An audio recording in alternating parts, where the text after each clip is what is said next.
Hi, I'm Ken Cook, the founder and president of Environmental Working Group, and I live and breathe environmentalism. Well, actually, we all do, because everyone on Earth has an intrinsic desire to breathe clean air, drink clean water, and eat clean food. So, in reality, everyone already is an environmentalist, but not all of us are aware of it yet. My goal is to help folks tap into their inherent environmentalism, prioritize issues that are important to you, and learn about practical alternatives and solutions.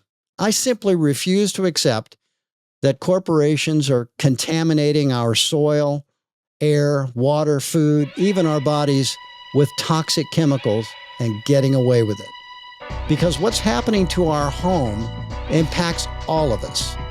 Join me on this wildly honest journey of discovery, inspiration, and problem solving, where we question the status quo, sound the alarm, and celebrate victories.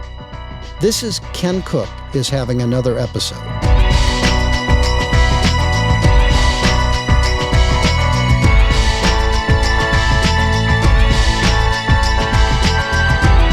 Hello, everyone. My guest today is one of my favorite allies, comrades in arms, buddy, and we go way back, Erin Brockovich. Erin, I have admired you for so long, and we have worked on so many issues together, but I have to say I'm thrilled to have you as my first guest on the podcast. When the first idea for doing a podcast came up, and I decided to call it Ken Cook is having another episode. Whoa. I tried to think of all the people. I know you. That's funny. Thanks, right?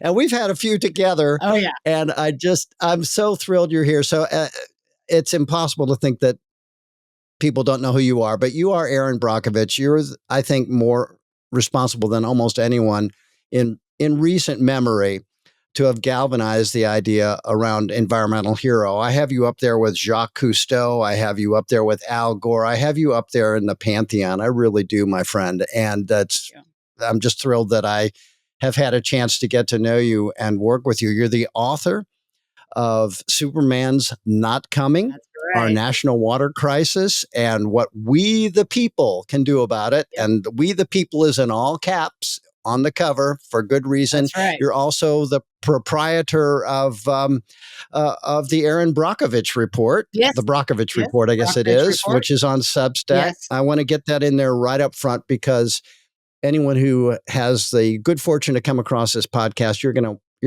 want to look into that. So, Erin, we have so much to talk about. I want to touch on Hexavalent Chromium. I want to touch on Camp Lejeune. I want to touch on PFOA and PFAS. And there. Yes, yeah, right. We could go into TCE. I mean, let's just go.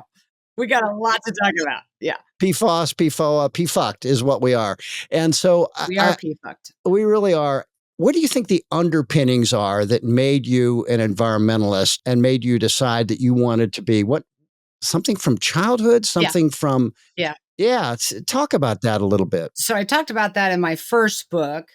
I sat on the business bestseller list, yay, for quite a while. It's called Take It From Me, Life's a Struggle, But You Can Win. It's really very true. And my upbringing was fabulous. I was born and raised in Lawrence, Kansas. And I loved the environment. Everything about it amazed me. Just the wheat fields, how they blew in unison, huge blizzards, even tornadoes, just the power of nature. Water. I was always down at the creek. I was fascinated with water because I think a lot of us forget we are water. And so I always felt connected to my environment. I felt connected to the water. I wanted to be like the water. And it often dawned on me, well, I am the water. You know, water can be tumultuous. Water can be still. Water can be quiet. Water carries a story. I wanted to be on that journey with water. And so I was fascinated and just kind of my environment became my schooling. And the reason I was generally outside is I'm a dyslexic. So back in the day, and even today, you'd be surprised how many dyslexics reach out to me. And so I was often teased. I always had the F in class. All my friends had good grades. I felt frustrated. I felt excluded because I was often told I needed to be in a special education class when I knew I knew. So early on, I was in the environment because it was accepting. It wasn't judgmental. It embraced me. And in my own environment, it was diversity everywhere. But yet I felt so boxed in school. So it's my dyslexia that really prompted me to be outdoors, a space where I learned and grew and developed and felt accepted and a part of it. You know, you'll often hear me say, we have become disconnected from the environment and therefore disconnected from ourselves. So I loved growing up in Kansas. I had two terrific parents, and to your question, where some of that determination comes from, I think I was born with it. And I had a mom that taught me to have stick-to-itiveness. And I'm often surprised. Well, I shouldn't be, because I was surprised when she first said it to me. So my mom is a English journalist and sociology major. Interesting combination. And so she had great command of the English language. And so every time I came home feeling sad and frustrated by another F or being teased or being isolated, she'd always tell me, you know, when the going gets tough, the tough gets going. You pick yourself up by your bootstraps and you keep on going. She said, you got to find that stick-to-itiveness. I had no idea what she was talking about. I was actually frustrated by it. I said, you're just making it up. So she went and got the Webster's Dictionary. And she said, I want to read you the definition. And I've never forgotten it. Noun, a propensity to follow through in a determined manner. Dogged persistence born of obligation and stubbornness. And I'm like, oh, ding, ding, ding. Stubborn is my middle name. Wow. And so I've used this word just changed my life. And even today, when I, get into a headlock, or I just think, you know what? I can't do this anymore. I hear my mom, where's your stick-to-itiveness? And then my dad. So my father was an engineer, and he actually built and ran the pipelines for Texaco through Oklahoma up into Kansas. Yet he was the very one that taught me about water. He told me that the finest gifts you have on this earth is your health and family, your land, your air, and your water. And he told me, he promised me in my lifetime, water would become a commodity more valuable than any oil or gold. And I sit here today in 30 years of my career, and I'm like, fuck, he's going to be right. Yeah. And so he taught me about values, principles. And one of the most important messages I got from my father was about respect. We have to respect each other. We have to respect the environment. And I think over time that's been eroded. So growing up, I had great parents. My being is the environment. Now, I did graduate high school. I did graduate college. It was not easy. But whenever I'm feeling down, I always retreat and go to the environment, outdoors, everything about it. I think if any one of us really stopped to think, and when my dad was teaching me about water and he'd sing songs, enjoy the water trickling down the stream, Erin, for someday it might not be seen, struck terror in my heart. And I think for any of us, just imagine if we lived in a cement jungle where we couldn't feel the warmth of the sun or smell an ocean breeze or go barefoot in grass or on the sand, or just listen to the birds, everything about us. And so I think it's really important for all of us to stop when we get in these spaces that we're so uptight, which we are, and reboot, reconnect, literally stop. We never stop long enough to truly not smell the rose, but relish in it. And when we do, we actually start finding who we are ourselves again. I think that's exactly right. When I looked up stick-to-itiveness in my dictionary, it has Erin Brockovich next to it as part of the definition. So you're hilarious. You have stuck with it. And I think people know this, but several people have told me, and I think you've told me, that the film is actually pretty accurate. But the one scene that I love, the Erin Brockovich badass scene to top them all, you're in the conference room with the other side and you offer them, you say, the script says, we brought this water in special for you folks. It's from a well in Hinckley. So that really happened, right? What was the setting when that happened? So yeah, it did really happen. And, I talked a lot with Steven Soderberg, the director, about that and how it came about, because everyone was telling us the water was safe to drink. Mind you, even though it was green, it was safe to drink. Yeah. So what we did in court, now the experts in the trial, Dennis Postenbach, and it was always concerning to me and still is, because some of these experts are on National Institute of Health. Yeah, they're still around. They are still around. And they're still really fighting this chromate 6 thing. And I've always felt, Ken, and we've talked about this, Steven's very visionary, was kind of on the time, a little ahead of the time, because we're really now seeing today, 30 years since I began my work. Oh, wow, this has really been going on. Think about how long this has been going on. Chromium 6 would have been the original PFAS, the largest emerging contaminant the country has seen. And I think it still exists, but they've done a masterful job at covering up, which is what these scientists did.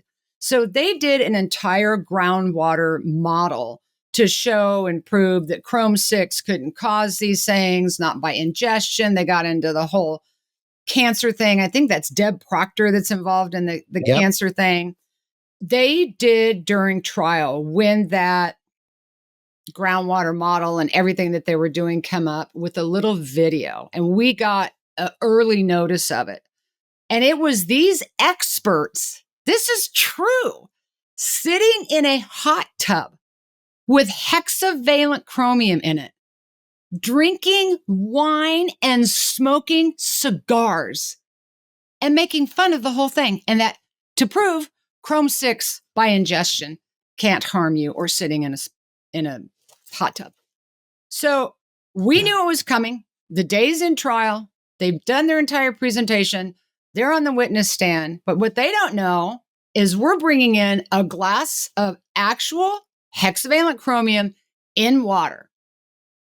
And we asked them to drink it. And they wouldn't. And the judge is riveted, going, why not? He goes, because I don't know what's in it. And he's like, the judge is like, yeah, but you're telling these people of Hinckley, they don't know what's in it, but it's safe. So drink it. And he wouldn't. So the judge threw out their entire $7 million testimony, groundwater contamination, because they wouldn't drink it. So that's where that scene came from. And then PG&E went on further as legislation and all that is happening. I'll never forget it, because Governor Davis, it was Governor Gray Davis. Yeah. They hijacked an entire committee put together out of San Francisco. And PG&E, with these scientists, went to China, where there's the only study, Dr. Zhang, that confirms hexavalent chromium by ingestion causes stomach cancer. And they rewrote the study as they bought it to say it doesn't. But we caught him, and it was masterful. And the attorney on this was Gary Praglin. He didn't miss a beat. And how he caught him. And this study got into the Journal of Environmental Medicine. I remember. They misspelled the name Zhang. Oh, man. And Gary Praglin knew, Dr. Zhang knew how to spell his name. And it just keeps getting better. Long story short, but look at the extremes that somebody, and I find it most disturbing about science. Most disturbing about science. I'm disturbed about the science that what happened with PFAS. I'm sure we'll get into that. Yeah. But that in of itself tells you you don't go to extremes like that unless you're really covering up something you don't want exposed. They went to great lengths. They even tried to stop the film. Oh, is that right? Yes. Oh, that's amazing. Well, and it's carried forward to today. So for people who don't know, hexavalent chromium was in a way the first PFAS. It was PFAS before PFAS was PFAS. Finally, when through your work, and we like to think we helped lift it up too, you have. EPA decided to test nationwide for hexavalent chromium and found it everywhere. And in California, where you and I live, it's been very disappointing, but it really does underscore the point. Something can be legal, but not safe. Absolutely. And here in California, you and I signed on to the letter recently. We have no national drinking water standard that requires utilities to do anything about hexavalent chromium yet. And they finally set one in California after decades of fighting over it. And every major environmental law has two steps. The first step, which we tend to forget, is collecting all the science. And it's not always perfect, but oftentimes it's pretty damn good. And in this case, in California, the science they collected told us that 0.02 parts per billion of hexavalent chromium in water, it wouldn't hurt you, which is the least water should do, I think, right? It shouldn't hurt you. Well, the name of the game is to not add more chemicals to the water. Yeah, thank you very much. But they do anyway. And when the state decided, okay, this is what's legal, but we can't hold utilities to the safe level. Well, it's because it's not cost efficient. Yeah, we're going to go to 10 parts per billion and say that's the legal limit. So it's safe here, but it's legal way up here. And in between were all these towns, hundreds of towns in California, where there's a level of hexavalent chromium that's not safe, but the utilities don't have to do anything about it because it's legal. Correct. And that's all about establishing an MCL, maximum contaminant limit. When I began my work way back in the day, and it was way back in the day, I won't date myself, but it was way back in the day. Well, you were in high school? I don't know. You're so nice. Yeah. No, I was that young single mom, and I was just turning 30. I was just turning 32. So I used to take Elizabeth out to Hinckley with me all the time. That's a bunch of scenes that didn't get into the film. But there was no MCL established. And where we got into the hex chrome is the MCL, federal and state, and in all states, was for total chromium. Right. People don't know chromium and hexavalent chromium are very different things. And so it was a big deal for California to be the first state to look at hexavalent chromium in drinking water. And I've always found it interesting that EPA, some of their studies shows that a third of all total chrome is hex chrome. Now, that might have been a useful tool to have. But so that's where I was proud of the state of California. But they drug it out. And the 10 ppb, if you look at what the scientists say is safe, and it's at 10 ppb, that's still, it's still set too far apart. And we keep coming back in to fight that. But the utilities will fight it because they don't have the budget to get down to that level, which frankly, I find bullshit because we're getting down to those low levels for the PFAS. But it's all about the money and they can't afford to get there. So let's just keep poisoning people. That's the solution. And the thing that I think people don't recognize is that once you have a contamination problem like that, the contamination didn't come from the utilities, but they're forced to deal with it. It goes back to your infrastructure point. Yes. And what happens is you see the utilities gradually starting to take the same side as the polluters and say, let's have a high acceptable limit. Mm-hmm. That makes the polluters happy for liability, and it makes the utilities happy for cost. Mm-hmm. The only ones left unhappy are those of us who are drinking this shit. Absolutely. And, that's part of our work is to get that information and education out to people. So in Hinckley, the system was antiquated. And as I told you earlier, my dad was a mechanical engineer. He can build a gas compressor station. He can build the pipelines. And so when I started out there and I was talking to my dad about it, he said, they're dumping. So these compressor stations act like your car, like a piston engine, and they're pushing and pulling natural gas, and they can get really hot. You need water to run through there, but you don't want the system to corrode. So that's why they're adding the hexavalent chromium, which is a great anti-rust inhibitor. Yeah. And so my dad would say, wait a minute, Erin, that's a very antiquated system. Are you sure you're right? I want to see some of this because it should be fan cooled, which all their systems are now. But they were dumping all of that stuff that ran through the piston engine into unlined ponds, and it seeped into the aquifer. And most people in Hinckley were on well water. Ken, I think you know this. We find 99% always on the outset of the worst contaminations in groundwater. Yeah. And so, it's almost an unchecked system. And when I began my work in Hinckley, just to give you an idea of numbers, and I'm not sure if you know this, where I can look back now and realize my dyslexia that I thought would be my downfall in life was actually my gift. So when I'm reading reports out there, I'm not taking a number and extrapolating it forward. I'm looking at that number, which is a lower number of a higher number given in time. So I started going back. What happened in 82, 72? When I stumbled upon a document at the Water Board done by E&E, I'll never forget it, dated 1991. I found it in 1992, 93. One paragraph set me off. And it stated that, first of all, the monitoring wells, current date, 1991, 92, we're still at 5 ppm. Not B. Parts per million. And I'm like, wow. And then it goes on to say, but 90% of chromate, and they use the word chromate, which is hexavalent chromium, 90% had already been removed via agricultural and domestic water consumption. I'm like, wait a minute. If it's 92, 93, and it's still 5 ppm, what was it in 82?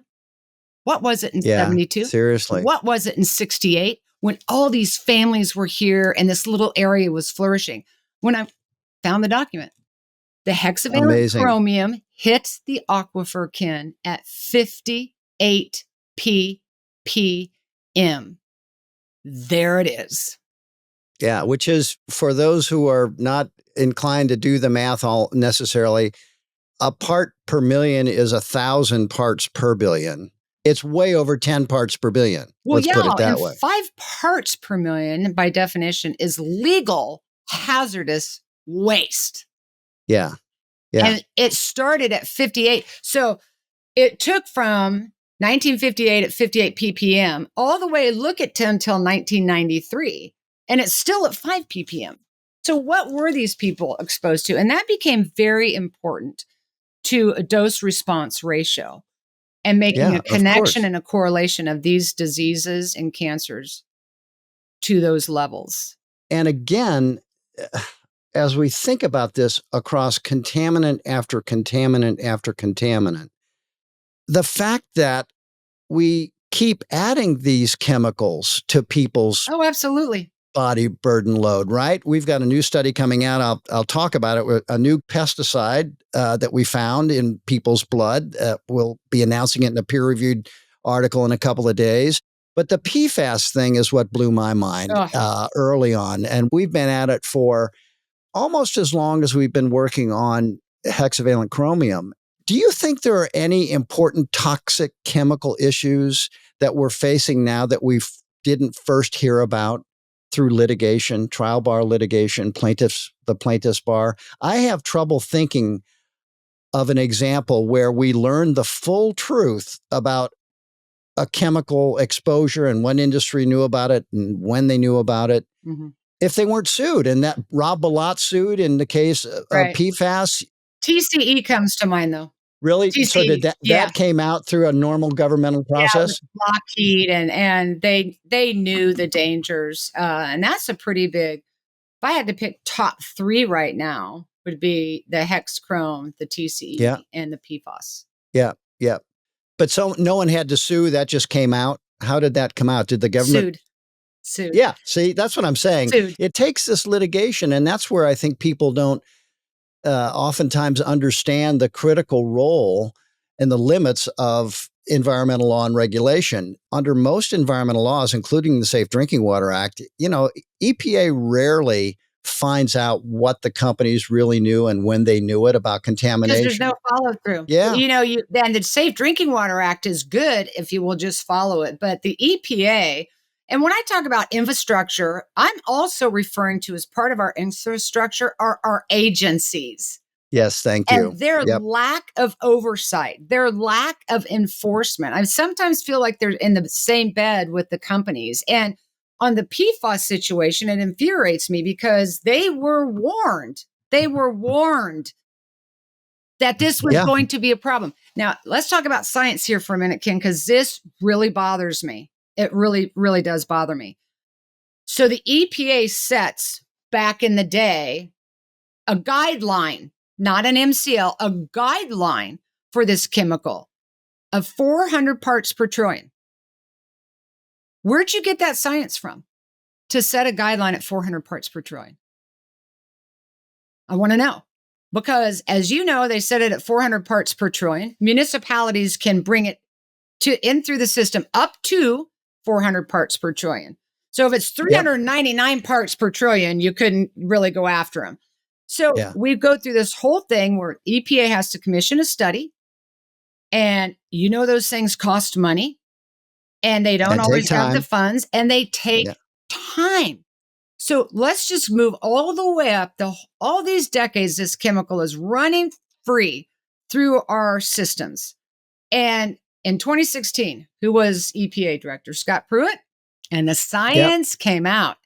Houston, we have a problem. He wasn't even going to give it to us. I think Congress had to have a whole hearing. Had to pry it out. Yeah. So now the EPA is like, oh, shit, 400 parts per trillion is too high. So we're going to drop it to 70. Well, now you've got the science. You might have wanted to have that on the upfront. If I'm running the EPA, and I probably never will be, I feel like the FDA, you're going to show me the science first. Yeah. What this chemical will do to the environment before you ever get to put it into the stream of commerce, period. Yeah, that's the way it should work, right? It should be. And so here's what happens with the municipalities. They're screaming because they can't bring it down to 70 parts per trillion. So they got to notify the consumer, right? On my end, let me tell you what happens when that happens. My computer crashes because everybody's calling me. I just got this notice. Here's these levels. Yeah. Is this why my son has testicular cancer? Is this why my daughter died of thyroid cancer? And so the horse is so far out of the barn, and we can't get it back. And so I'm very angry at these agencies and their failures. And I continue to see it happen, even in the current train derailment. We may or may not talk about that today. Yeah, I think that's right. And I think they've been so, I don't know if emasculated is too strong a term, by the industries they're supposed to be regulating. They've been so trampled down. Also, I think the science is such that we really should just step back and remember where we started with the Safe Drinking Water Act. The first set of proposed regulations in the modern era of the Safe Drinking Water Act, right after it was under passed. Nixon, wasn't it? Yeah. And what they proposed was not setting these standards one at a time that takes decades and they never quite finish the job. Again, we don't have one for the Erin Brockovich chemical. We don't have a national safe protective standard at all. For hexchrome. For hexchrome, right. We don't have that. But at the beginning, the bureaucrats at EPA, I thought to their credit, they said, hey, we'll never be able to set limits for all of these chemicals. Let's just require more filtration. Because there's 89,000 of them hitting the market every year. Yeah, let's just require filtration. They put that out and the water utilities went crazy and said, but we can't afford filtration. We can't afford adding carbon. We can't afford adding this or that. And so, because there's that many chemicals in the water.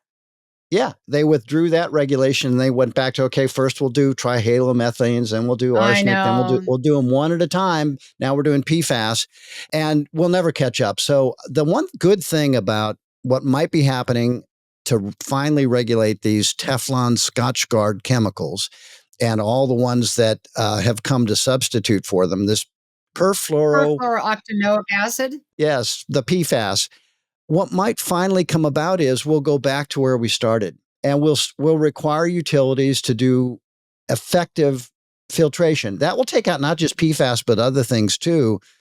And I think then we need to make the industries, instead of the taxpayers, pay for that filtration process. Absolutely. That's what happened in Alabama, by the way, with 3M and that big municipality. They sued 3M and they won. And just to get the filtration for one system down there was over $100 million. Yeah. But you should sue the polluter. That's not the municipality's fault. That's right. It's not the drinker's fault either. No, for heaven's sakes. But I do see a problem on PFAS that again is really stuck in my craw here. EPA was notified decades before this happened. Yes, they were. They knew. They dropped the ball. They failed. And so I see EPA as part of the failing infrastructure system. I agree. I agree. And I really hope it's the case that they will enact a strong standard for these PFAS chemicals, and they'll start adding more of the PFAS chemicals that are not included in this first round. And how many PFAS chemicals are in that family group? Yeah. 13,000? Yeah. How many in us? That's right. They made a start. That's one good thing that's come out of them of late, and how low they have gone on 3 or 4 of the chemicals now. They're down to around 0.02. In the parts per trillion range. And that's what science tells us is, relatively safe. Right. After all these decades. And you wonder why our cancer numbers are going up, especially in young people. Yeah. Because I believe latency periods are running. Chemicals carry long latency periods. Chrome-6 can have a latency period of 20 to 25 years.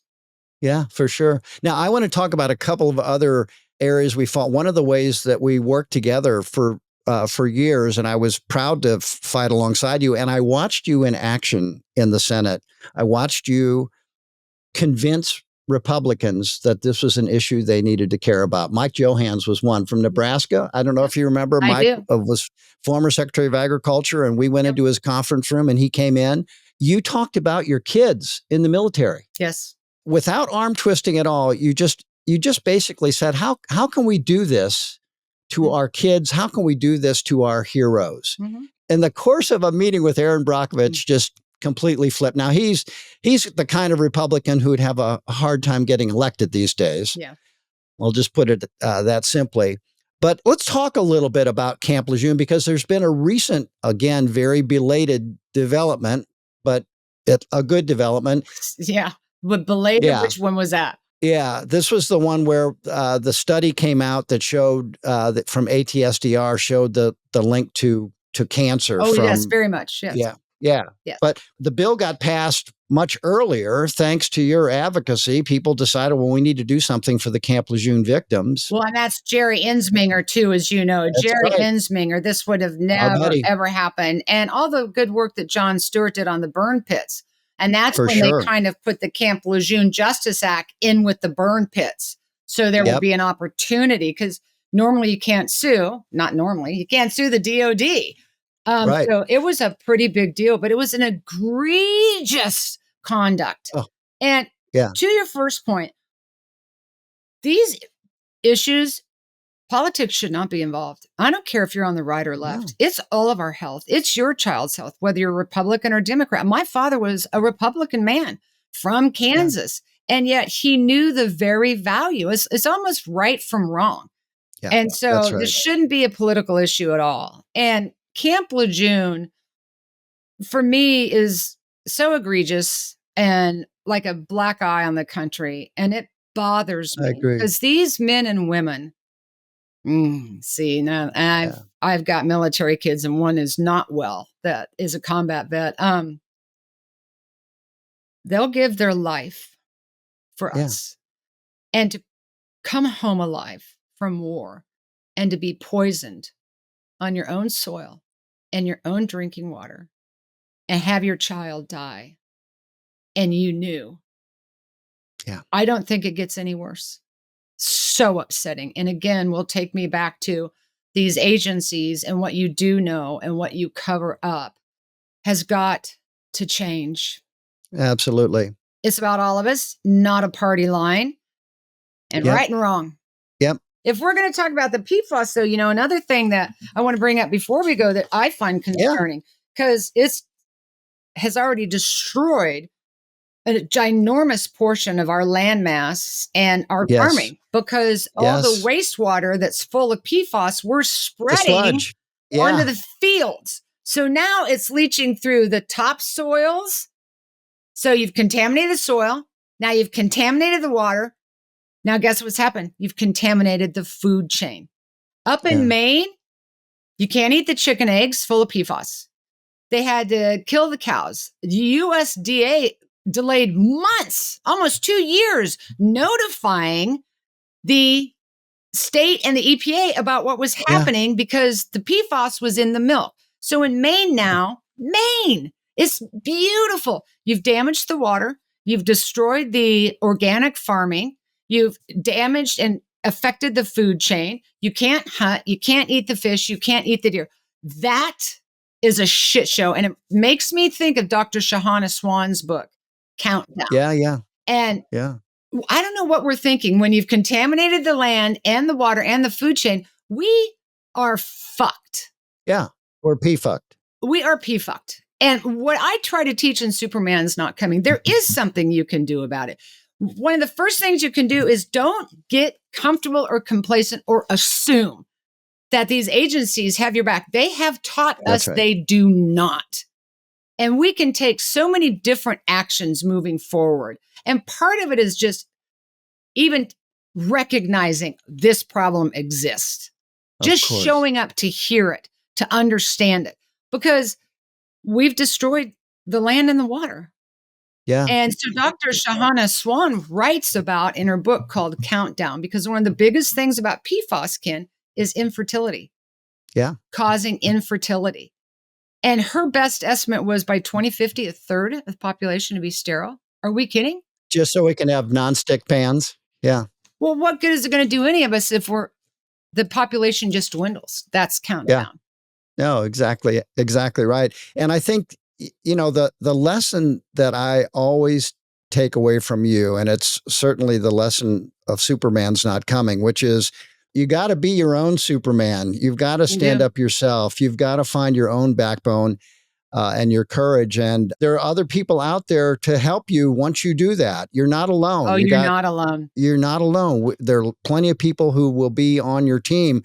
You have to make that first courageous step. And I find it shocking that more people in the federal agencies aren't even whistleblowers. They're not even secretly telling us what's going on in many cases. They'll secretly tell me, though. And so I'm telling you, Ken, there's a couple of those that I've got, and I'm like, I want to unread that. It's so terrifying to me. And once I know, there's no turning back. Yeah. They're too few, though, and they don't resign. They have mortgages. They have families. I get it.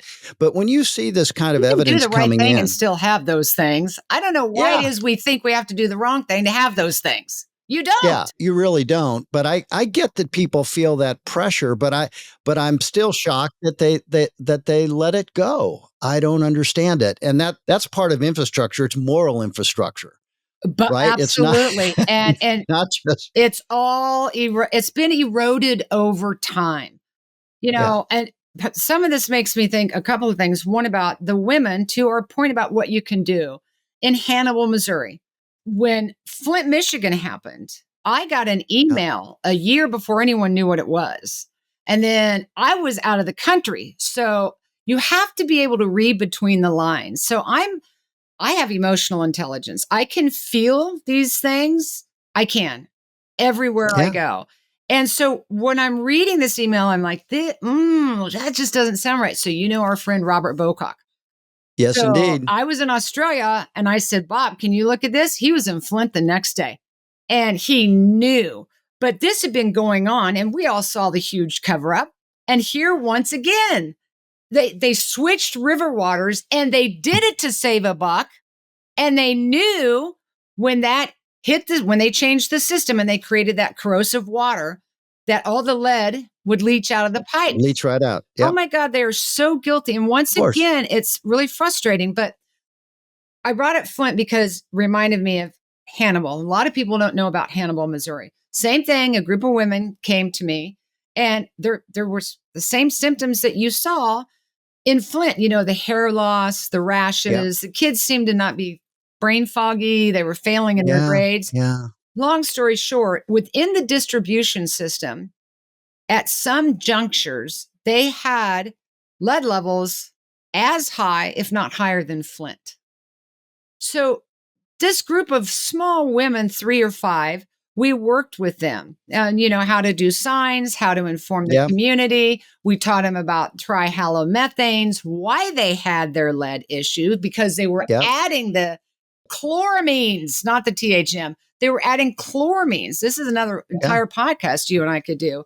Yeah, of But these course. women, you know what they did? They owned it. They made it their job. They made That's it their right. business because it was their family that was suffering. We go to their house and they were doing math equations on the wall. So something really interesting happened here because they went door to door. Now, mind you, it's a smaller town, but we got a whole lot of smaller towns in America. And if all the smaller towns in America could do what Hannibal did, we'd get somewhere. So these Yeah. ladies informed everybody.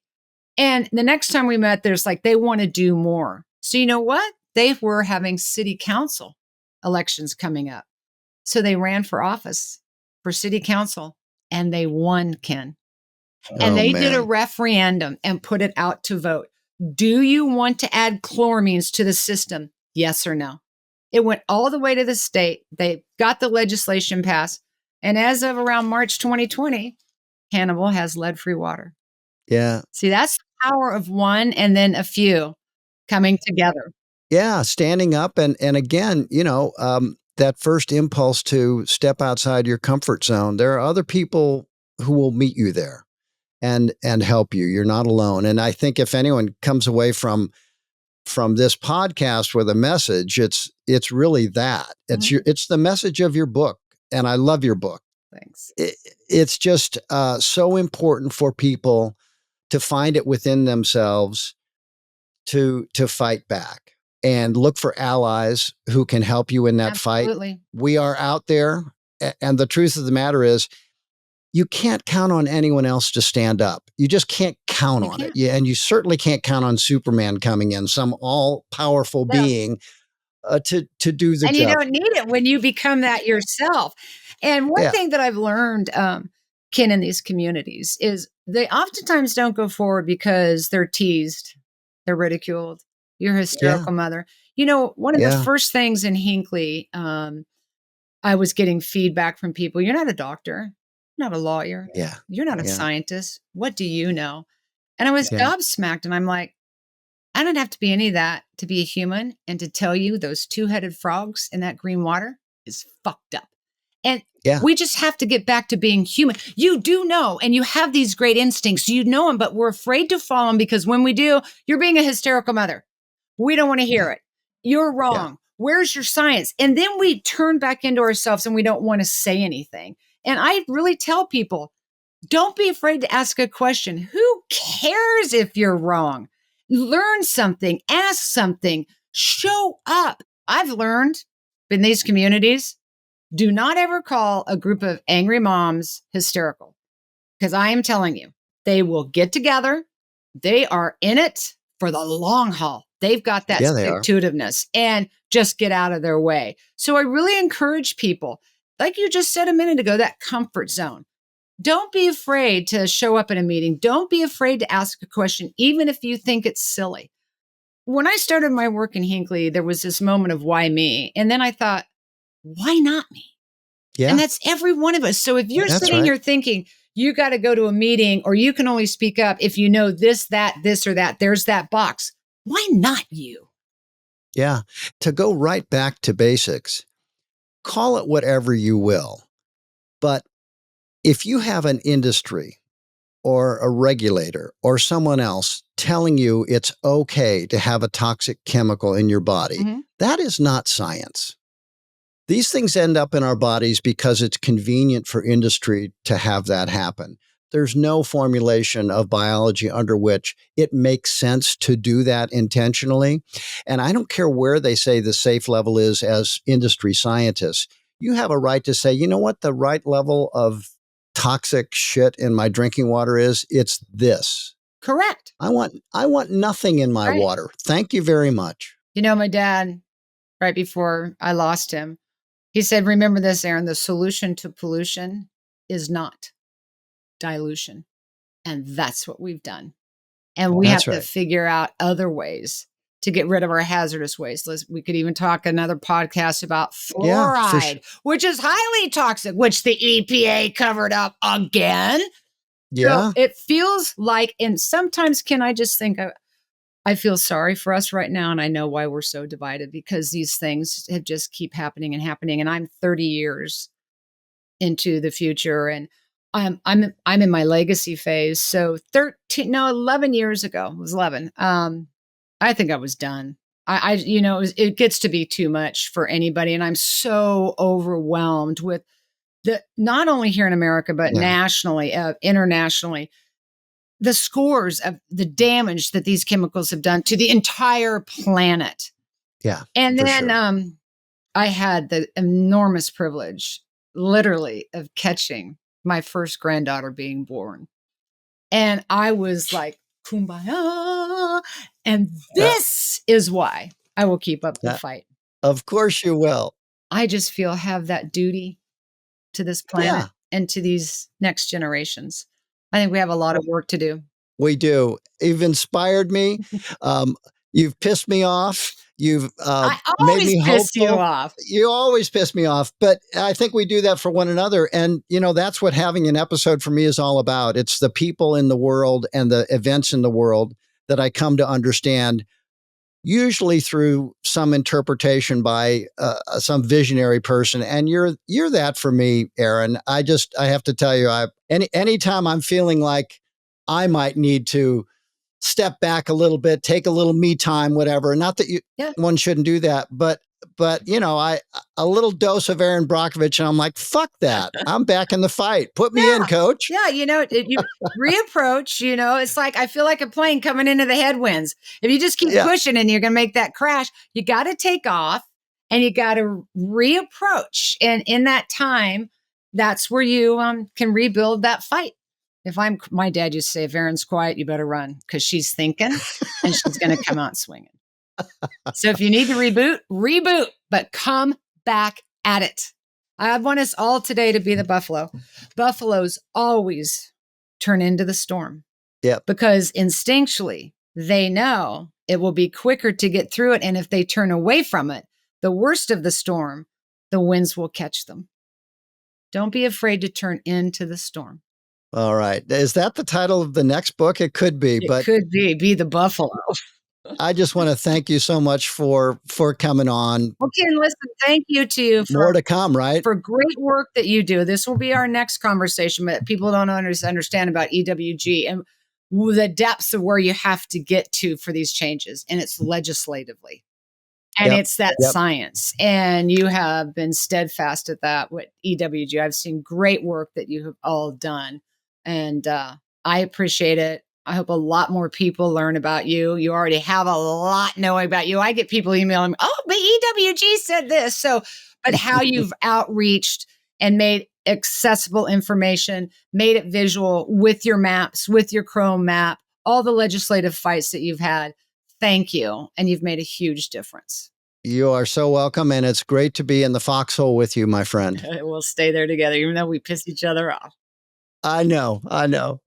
Erin Brockovich, thank you so much for joining us today, and thank you all for listening. If you want to learn more about Erin Brockovich or drinking water policies, check out our show notes, where you'll find additional links to Erin and other helpful resources. Make sure to follow our show on Instagram at Ken Cook's Podcast. And if you're interested in learning more about EWG, head on over to ewg.org or check out the EWG Instagram account at Environmental Working Group. Now, if you like this episode, send it to a friend and please leave a review. Today's episode was produced by the team at Full Picture Productions, and our show's theme music is by Moby. Thanks again for listening.